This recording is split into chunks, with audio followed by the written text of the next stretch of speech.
Bonjour à tous! Vous avez été nombreux sur Facebook à me demander un nail art simple sans matériel avec du vernis, et comme j'avais jamais réalisé de water marble sur mes ongles, je me suis dit que c'était l'occasion.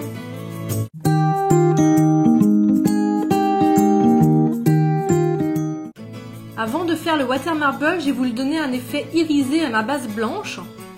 Pour le faire, j'ai tout simplement utilisé un fard à paupières en poudre libre, mais si vous n'en avez pas, n'importe quel fard à paupières irisé fera l'affaire. J'ai mis du fard sur le bout de mon doigt et ensuite je suis venue l'appliquer en dégradé en mettant plus sur le bout de l'ongle. Pour le faire adhérer, j'ai profité de la couche collante que mon semi-permanent laisse après la catalysation, mais si vous mettez un vernis classique, il vous suffit de mettre une couche de top coat et de coller votre fard avant qu'il n'ait complètement séché. Sur mon annulaire, j'ai décidé de le mettre sur tout mon ongle. Pour tout vous dire, au moment où j'ai fait cette étape, je savais même pas ce que j'allais faire comme nail art par-dessus.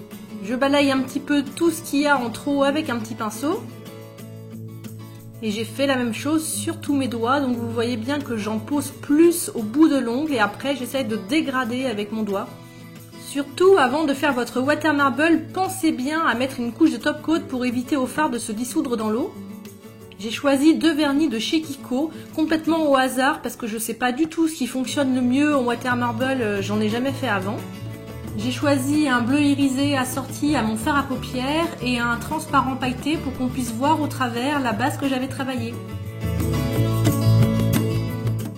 Ensuite, j'ai protégé mon doigt avec du scotch. J'en mets tout autour de mon ongle en prenant bien soin de bien le faire adhérer pour éviter que le vernis ne se glisse dessous.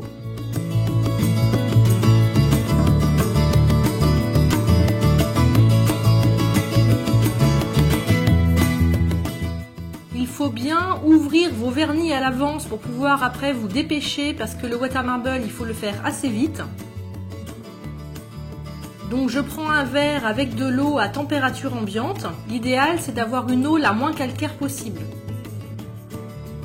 Je commence par poser une goutte du bleu, vous voyez qu'il s'éparpille très bien. Ensuite, je mets une goutte de mon transparent pailleté, puis une dernière goutte de mon bleu. Pour le water marble que j'ai fait, ça sert à rien de mettre 50 gouttes parce que je le veux très discret. Et avec un objet pointu, si vous n'avez pas de dotting, vous pouvez prendre un cure-dent par exemple. Je suis venue brouiller complètement au hasard mon motif. J'ai volontairement beaucoup brouillé pour avoir un motif vraiment très discret. Et je suis donc venue tremper mon doigt à l'endroit où je voulais récupérer le motif. Et avec un petit bâton de buis, je suis venue récupérer tout le vernis qui est là où je vais sortir mon ongle de l'eau, tout simplement pour éviter de remettre du vernis dessus. Voilà ce que ça donne quand on sort le doigt de l'eau.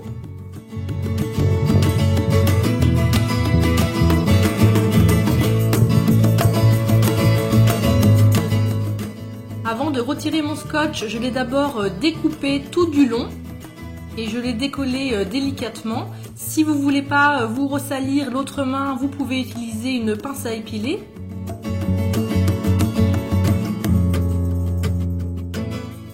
Et j'ai nettoyé le vernis qui a dépassé sur les cuticules avec un pinceau imbibé d'acétone, mais vous pouvez tout à fait utiliser un coton-tige si vous n'avez pas de pinceau. Surtout, avant de faire un autre ongle, pensez à bien nettoyer tout le vernis qui reste dans votre eau. Pour faire l'annulaire, j'ai fait la même chose. À la différence près que j'ai moins brouillé mon motif pour qu'il soit beaucoup plus couvrant. C'est plus sympa, je trouve, si le motif est différent sur tous les ongles, qu'il y en ait où le motif soit plus visible que sur les autres. Puis c'est toujours les mêmes étapes, je nettoie le vernis qui est sur le passage de mon ongle. Là, vous pouvez bien voir la différence de couvrance entre les deux façons de faire. Et comme à chaque fois, je retire mon scotch et ensuite je nettoie mes cuticules avec mon acétone. Il ne reste plus qu'à mettre une bonne couche de top coat pour faire ressortir toutes les couleurs et faire tenir votre nail art. Et c'est terminé. J'espère que ce nail art vous a plu et que vous aurez envie d'essayer à la maison. En tout cas, c'est vraiment une technique très facile à faire, accessible vraiment à tout le monde. Et quand on débute en nail art et qu'on n'a pas envie d'investir dans du matériel, ça permet d'avoir quelque chose de vraiment sympa avec très peu de choses. Pour ne rater aucune vidéo, pensez à vous abonner à ma chaîne. Vous pouvez aussi me suivre sur mon blog, sur Facebook ou sur Instagram. Et si vous voulez voir comment j'ai imité l'aquarelle avec des pastels secs, vous pouvez cliquer sur la petite vidéo. Je vous dis à très bientôt pour un nouveau tuto.